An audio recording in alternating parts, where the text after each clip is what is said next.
안녕하세요. 알고리즘 투자자이자 퀀트 금융 데이터 사이언티스트 라일라입니다. 오늘 장은 아침부터 강한 상승세를 보였지만 12시부터 장기 국채금리 상승의 영향으로 하락 전환되었고 결국 장 마감까지 하락세가 이어졌습니다. S&P 500 지수는 마이너스 1.61%, 나스닥은 마이너스 1.4%, 러셀 2000 소형주는 장기금리의 영향을 크게 받을 수밖에 없기 때문에 마이너스 2.8% 하락했고 변동성을 나타내는 빅스 지수는 다시 20을 넘으며 변동성이 상승되는 모습을 보였습니다. 지금은 상승 장안에 있기 때문에 시장이 하락할 때 더 크게 하락했다고 해서 모멘텀이 꺾였다고 볼 수는 없으며 오늘 올랐다고 해서 당장 투자해야 하는 것은 아닙니다. 시장이 하락하는 흐름에 함께 반응한 것일 뿐이며 이는 자연스러운 쉬어감이라고 볼 수 있습니다. 어제 구글 I.O. 발표로 강한 반응을 보였던 구글 그리고 시장에서 가장 먼저 반등을 이끌었던 넷플릭스, AI 에너지 대장주 GE 버노버와 몇몇 방어주만이 상승을 하면서 시장을 지탱해줬습니다.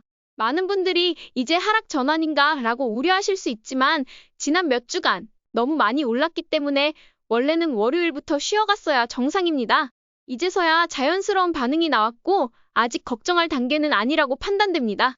물론 10년물과 30년물 국채 수익률이 더 오를 경우에는 주식시장에 부정적인 영향을 줄 수 있으므로 소형주부터 정리하고 이후 중형주, 마지막으로 대형주 순으로 매도하는 것이 좋습니다. 이제 드디어 주요 지수들이 10일 이동평균선 부근까지 내려왔습니다. S&P 500은 200일 이동평균선이 여전히 지지되고 있으며 우리는 이런 쉬어감을 기다려왔습니다.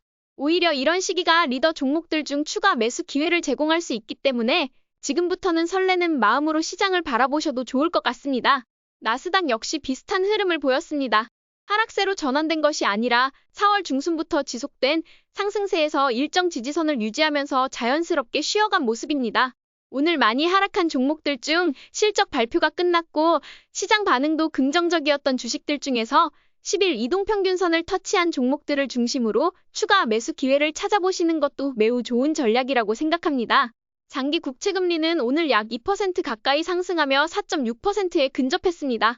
이 선을 돌파할 경우 주식시장에 더 큰 악영향이 예상되므로 내일과 모레의 반응을 지켜보는 것이 중요합니다. 현재는 장기채 ETF는 매수 우위 구간이라고 판단됩니다. 그리고 장기채 숏포지션으로 해지를 진행할 수도 있습니다. 금은 어제 정배열 신호 이후 오늘 다시 상승했습니다. 이는 주식시장 약세에 따른 안전자산 선호 심리에 기반한 것으로 보입니다. 하지만 이전 고점을 돌파하기는 아직은 쉽지 않아 보이며 금은 스윙 트레이딩 관점에서 접근의 고점 근처에서는 일부 이익 실현하는 전략이 좋겠습니다. 비트코인은 오늘 주요 저항선을 돌파했습니다. 큰 거래량과 함께 발생한 돌파였기 때문에 긍정적인 신호로 해석할 수 있습니다. 4월 중순에 매수하셨던 분들은 계속 보유하시는 게 좋아 보이며 이후 저항선 부근에서 다시 눌릴지 추가 돌파할지는 이번 주 시장 반응을 지켜보며 판단하면 될 것으로 보입니다. 공포 탐욕 지수는 여전히 탐욕 상태이지만 어제보다 약간 하락했습니다. 제가 계속 말씀드렸듯이 공포 영역으로 진입하지 않는 이상 공포, 탐욕 지수의 탐욕 상태에 현재의 수치는 큰 의미를 부여할 필요는 없어 보입니다. 상승 추세에서는 언제든지 쉬어감이 나올 수 있습니다. 장기금리가 오를 때 가장 큰 영향을 받는 소형주는 오늘 급락했고 중형주 지수는 다시 한번 200일선 아래로 내려가면서 장기 추세를 다시 한번 형성하지 못하는 상황입니다. 그럼에도 불구하고 2025년 5월 21일 기준으로 시장의 방향성을 살펴보면 4월 중순부터 시작된 상승 추세는 이어지고 있으며 아직 전면 매도할 시그널은 보이지 않습니다. 특히 몇몇 리더 종목들은 오늘 하락에도 불구하고 상승 마감했기 때문에 이들 종목의 공통된 특징이 무엇인지 살펴볼 필요가 있습니다. 그 중심에는 AI가 있으며 4월 중순부터 5월 초까지 매수했던 AI 리더주들은 계속해서 보유하시고 쉬어가는 타이밍에 현금 여유가 있다면 추가 매수 기회를 모색하는 것도 좋습니다. 이제 빅테크 친구들을 살펴보도록 하겠습니다. 팔란티어는 오늘 125달러 지지선을 이탈하며 11선을 터치했습니다. 하지만 지난 98달러 더블 바텀 돌파할 때 매수하신 분들께는 크게 문제없는 조정이며 변동성이 큰 종목이기 때문에 약한 거래량 속 하락은 일단 보유 유지가 적절하다고 판단됩니다. 넷플릭스는 오히려 오늘 상승했습니다. 거래량은 작지만 계속해서 고점을 높이고 있으며 아직 매도 신호는 없습니다. 모멘텀이 꺾였다는 징후가 보이기 전까지는 보유 관점이 적절합니다. 마이크로소프트도 별다른 하락 신호 없이 시가총액이 크기 때문에 나스닥 인버스 숏배팅이 나올 때 시장 전체가 쉬어갈 때 함께 쉬어간 모습입니다. 실적 발표 이후 매수하신 분들은 계속 보유의 관점이 적절하다고 생각합니다. 테슬라는 명확히 쉬어가는 구간에 진입했습니다. 현재 11선을 지지하고 있으며 추후 하락하거나 횡보할 때 마지막 추가 매수 기회를 노려보시는 것도 좋겠습니다. 브로드컴은 월요일 강한 반등 이후 저점을 높이며 지지선을 유지하고 있습니다. 실적 발표를 앞두고 있기 때문에 도망갈 준비는 해야 하지만 여전히 보유 관점이 적절해 보입니다. 엔비디아는 오늘 강한 변동성에도 불구하고 201선을 지지하고 있습니다. 5월 28일 실적 발표 전까지 이 선에서 버텨준다면 실적 발표까지 보유의 관점 유지할 수 있을 것 같습니다. 소프트웨어 ETF IGV는 드디어 11선을 터치한 상태이기 때문에 추가 매수 기회로도 볼 수 있습니다.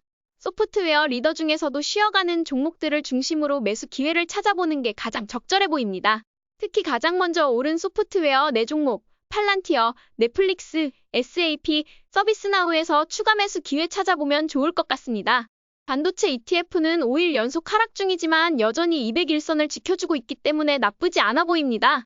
어쨌든 반도체 주식들의 방향성은 다음 주 엔비디아가 결정질 것으로 보이기 때문에 다음 주 실적 확인하시면서 투자하시면 좋을 것 같습니다. AI 에너지 리더인 지브노브는 어제 전고점 돌파에 이어 오늘도 상승 마감했습니다. 전력 수요 증가와 맞물려 이 종목은 계속 보유하는 것이 좋아 보입니다. 바이오 리더 힘스는 오늘 5% 가까이 하락했지만 거래량은 낮았습니다. $52 지지선이 무너지지 않는 한 보유를 유지하며 상황을 지켜보겠습니다. 우버는 $87 전고점을 지지선으로 유지하고 있습니다. 내일 이 선을 지켜주지 못하면 리스크 관리를 생각해야 할 것 같습니다. 다만 실적 발표는 잘 나왔기 때문에 모멘텀이 유지되는 한보유 유지가 적절합니다. 로빈후드는 오늘 전고점 돌파 시도 후 하락 마감했습니다. 하지만 전반적으로는 상승 추세가 이어지고 있으며 비트코인 상승에 따른 코인 시장 화랑이 핀테크 리더인 로빈후드의 모멘텀을 지지해줄 수 있습니다. 인프라 리더인 아르그는 오늘 전고점을 돌파하며 상승 마감했습니다. AI 데이터 센터 투자 수요가 여전히 유효하기 때문에 AI 관련 인프라 투자 테마는 계속해서 집중할 필요가 있습니다. 팔로알토 네트워크스는 오늘 실적 발표 후 201선을 이탈하며 좋지 않은 흐름을 보였습니다. 급등락이 반복되고 있어 확실한 돌파가 나오기 전까지는 관망이 적절합니다. 타겟은 실적 발표 후 약 5% 하락했습니다. 다만 11월 급락 시점에 매도했어야 하는 종목이기 때문에 현재는 많은 분들이 보유하지 않았을 것으로 보입니다. 드디어 기다리던 쉬어감이 시장 전반에 나타나고 있습니다.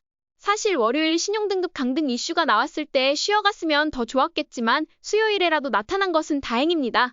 실적이 우수하고 주요 이동평균선을 지지하는 종목 중심으로 매수 기회를 노릴 수 있는 환경이 왔다고 판단됩니다. 지금은 알지 못하는 종목은 매도하고 믿을 수 있는 리더주 중심으로 포지션을 재정비할 시기입니다. 오늘 하락에도 모멘텀이 완전히 꺾였다는 증거는 없으므로 현금을 보유한 분들은 추가 매수 기회를 차분히 기다리셔도 좋겠습니다.